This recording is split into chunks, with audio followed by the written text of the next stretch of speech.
بسم اللہ الرحمن الرحیم۔ السلام علیکم۔ بنت ہوا چینل میں خوش آمدید۔ اللہم صلی علی سیدنا محمد وعلی آل سیدنا محمد مبارک وسلم۔ اس زمانے میں حضرت شموئیل علیہ السلام کو اللہ نے نبی بنا کر بھیجا۔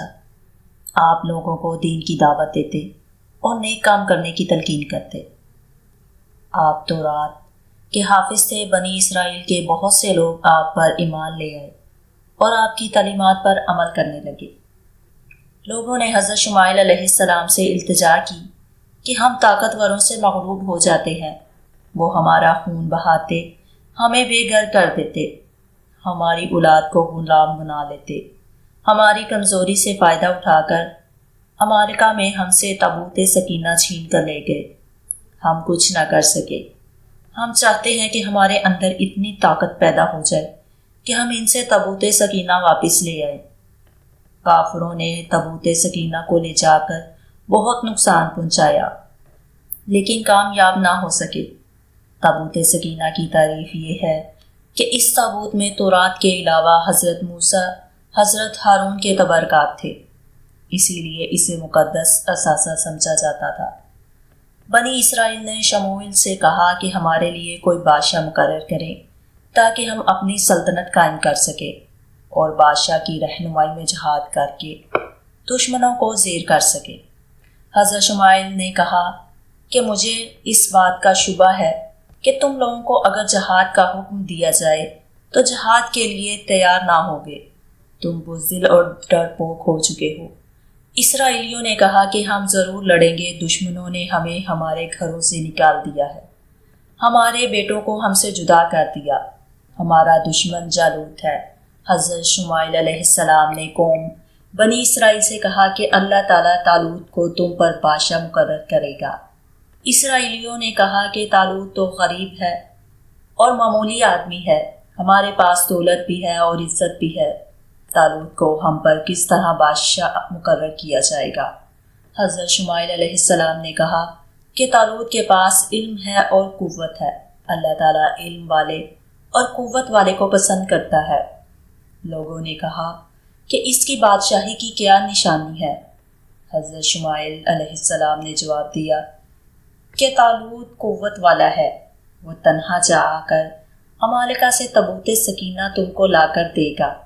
اس کے بعد شمائیل علیہ السلام نے طالوت سے جا کر کہا کہ اللہ نے بنی اسرائیل پر تمہیں بادشاہ مقرر کیا ہے، تم جالوت سے جنگ کرو اور امریکہ سے تابوت لے کر آؤ۔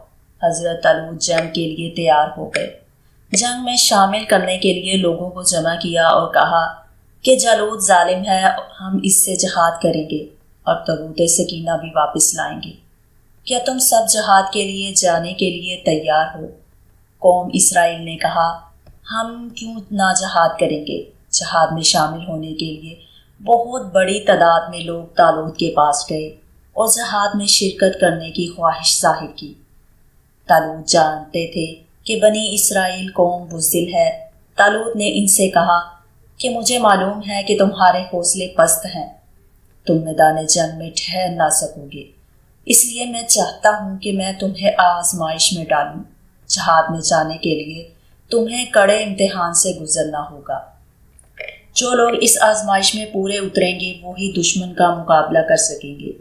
طالوت نے جہاد میں جانے والوں سے کہا کہ جب دشمن کا مقابلہ کرنے چلو گے تو تم دیکھو گے کہ راستے میں ایک نہر بہہ رہی ہے، پانی دیکھ کر تم لوگوں کو پیاس محسوس ہوگی۔ جو لوگ اس نہر کا پانی پئیں گے وہ ہمارا ساتھ نہیں دے سکیں گے، ہاں اگر حلق تر کرنے کے لیے چلو بھر کر پیو گے تو کوئی مذائقہ نہیں ہے۔ چنانچہ طالوت کی اس شرط کو سن کر بہت سے لوگ حوصلہ ہار گئے اور واپس لوٹ گئے۔ جن لوگوں کو ایمان پختہ تھا وہ طالوت کے ساتھ روانہ ہوئے۔ راستے میں ایک نہر ملی، کچھ لوگ پیاس برداشت نہ کر سکے، وہ پیٹ بھر کر پانی پی گئے۔ ایسے لوگوں کو طالوت نے علیحدہ کر دیا۔ جن لوگوں نے پیاس برداشت کی وہ طالوت کی فوج میں رہے، دشمن سے مقابلے کے لیے راستہ طے کرتے رہے، وہ اللہ پر پختہ یقین رکھتے تھے اور ایمان والے تھے۔ جالوت کو اطلاع مل چکی تھی کہ طالوت فوج لے کر مقابلے کے لیے آ رہے ہیں، اس لیے وہ بھی اپنی جگہ سے فوج لے کر لڑنے کے لیے چل پڑا اور میدان جنگ میں پہنچ گیا۔ جب جالوت اور طالوت کا آمنا سامنا ہوا تو دیکھا گیا کہ جالوت کی فوج کثیر تعداد میں ہے۔ طالوت کی فوج میں سے کچھ اسرائیلی خوفزدہ ہو کر طالوت سے کہنے لگے کہ جالوت بھاری فوج لے کر آیا ہے، ہم اس کا مقابلہ نہیں کر سکتے، ہم تو ان کے مقابلے میں بہت کمزور ہیں۔ طالوت نے یہ سن کر ان کو بھی رخصت کر دیا۔ جو لوگ ایمان لا چکے تھے انہوں نے طالوت کا ساتھ نہ چھوڑا۔ ان کا عقیدہ تھا کہ فتح اور شکست اللہ کے ہاتھ میں ہے۔ وہ جم گئے۔ طالوت نے اللہ سے دعا کی کہ اے اللہ ہمارے قدم جمائے رکھ اور ہمیں صبر عطا کر اور کافروں پر فتح دے۔ جالوت نے پوری تیاری کے ساتھ آ کر مخاطب ہو کر بنی اسرائیل کے کسی ایک آدمی کو مقابلے کے لیے بلایا۔ طالوت کی فوج میں حضرت داؤد علیہ السلام بھی تھے جو ابھی چھوٹی عمر کے بچے تھے، کم سنی کے باعث لڑنے کی غرض سے نہیں آئے تھے۔ جب جالوت نے آواز دے کر للکارا تو حضرت داؤد علیہ السلام توقع کے خلاف بہادری کے ساتھ آگے بڑھے اور جالوت کا کام تمام کر دیا۔ چوں ہی جالوت ہلاک ہوا، جالوت کی فوج کے قدم میدان سے اکھڑ گئے، وہ بھاگنے لگے۔ میدان طالوت کے ہاتھ آیا۔ حضرت داؤد علیہ السلام کی جرأت اور بہادری دیکھ کر اسرائیلیوں میں خوشی کی لہر دوڑ گئی۔ داؤد ہر دل عزیز بن گئے۔